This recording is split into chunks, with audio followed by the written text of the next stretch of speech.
Have you ever wondered what was said the first time a Buddha opened his mouth to teach? Was it a mystical riddle, a thunderous revelation, or a gentle truth rooted in reality? And more importantly, could those ancient words still hold the power to transform our modern lives? Welcome back, friends.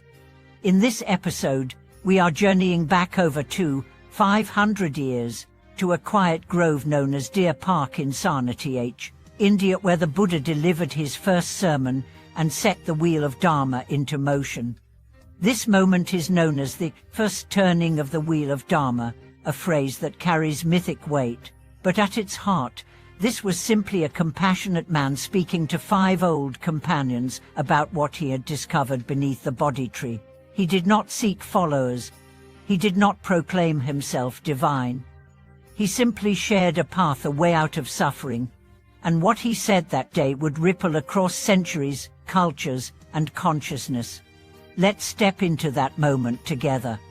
After attaining enlightenment beneath the Bodhi tree, Siddhartha Gautama, now the Buddha, sat in deep contemplation. The peace he had found was immense. He saw the causes of suffering and the path to its end, but he hesitated. Would anyone understand? The truth was subtle. The path was neither indulgence nor self-denial, but a middle way. Then the deity Brahma appeared, urging him to teach. There are those with only a little dust in their eyes, he said. They will understand. Moved by compassion, the Buddha walked to Deer Park, where 5 ascetics, his former companions from his days of extreme self-mortification, were living. They had once scorned him for accepting a simple meal and abandoning harsher treaters, but as he approached, they sensed something had changed. The glow of clarity surrounded him. They rose to greet him. And there, in that sacred space under the trees, the Buddha began to speak. His first teaching was simple. Avoid the 2 extremes. One is the pursuit of pleasure in sensual indulgence. The other is the pursuit of pain in harsh self-denial.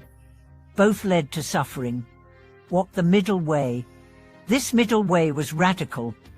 It offered an alternative to the binary thinking that dominated the spiritual and material worlds. It said, you do not need to destroy the body to free the soul, nor do you need to surrender to every craving. Balance, awareness, and compassion, that is the true path. Then he revealed the core of his realization, the 4 noble truths. First, there is suffering. He did not mean life is only suffering, but that suffering is part of life. Birth, aging, sickness, death, losing what we love, being trapped with what we dislike, all are unavoidable aspects of human experience. By acknowledging this, he invited us to face reality without denial. Second, there is a cause of suffering. It is craving, our relentless desire for things to be different, for more, for control. Whether it's physical pleasure, emotional security, or spiritual attainment, this thirst creates tension and discontent. Third, there is an end to suffering. This was the most hopeful statement ever spoken. It said that freedom is possible, that peace is not a dream, but a real state, accessible not in another life, but in this one, if we release our attachments. Fourth, there is a path. This is not fake hope. It is a method, a practical, step-by-step way to transform suffering into awakening. And that path is the Noble Eightfold Path. The Eightfold Path is not a rigid code. It is a dynamic, holistic approach to living in alignment with truth. It begins with right view, seeing clearly the nature of reality, especially impermanence and interdependence. Then right intention, choosing motivations rooted in compassion rather than ego. Then right speech, using words to heal, not harm. Right action, behaving ethically in body. Right livelihood, earning a living in a way that causes no harm. Right effort, disciplining the mind toward what is wholesome. Right mindfulness, being fully present with awareness. And right concentration, developing deep meditative states that open the heart and dissolve illusion.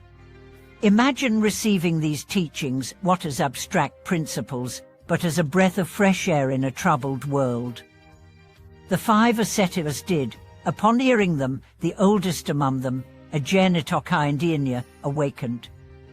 He saw the truth of impermanence, of no self, of liberation.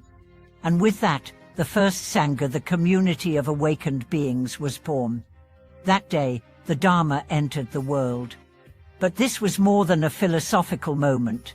It was a turning point for humanity. For the first time, a teaching was offered that did not depend on divine revelation, dogma, or hierarchy. It was universal, experiential. It invited inquiry, it encouraged practice, and it placed responsibility in our own hands. The first turning of the wheel said, "You are not broken, you are not doomed. You do not need to be saved by someone else. You have within you the capacity to see clearly, to act wisely, to love deeply." This message has never been more relevant. In our world of constant distractions, anxieties and craving, the Buddha's words remain a steady compass. Let us reflect on how these teachings live today. When you are caught in stress, pause. Ask, what am I craving right now? When you feel lost, remember the middle way. Are you swinging between extremes? When you feel overwhelmed by suffering, recall the 4 noble truths. Suffering has a cause, and therefore it has an end. When you speak, ask, is this true? Is it kind? When you act, ask, does this help or harm? When you work, ask, does my livelihood reflect my values? When you struggle with doubt, sit with it, breathe, return to your own direct experience. The Eightfold Path is not a stairway to some distant heaven. It is a way of walking through this life, awake and present. So, what wheel is turning in you now? Are you ready to live less from fear and more from freedom, less from reaction and more from mindfulness, less from clinging and more from letting go? The Buddha's first sermon was not the end of his journey. It was the beginning of ours. Thank you for watching this video. If this story of the first turning of the wheel inspired you, moved you, or clarified your own path, please subscribe, like, and leave your thoughts in the comments. What teachings guide you through your own dear part moments? Let's continue this path of discovery together.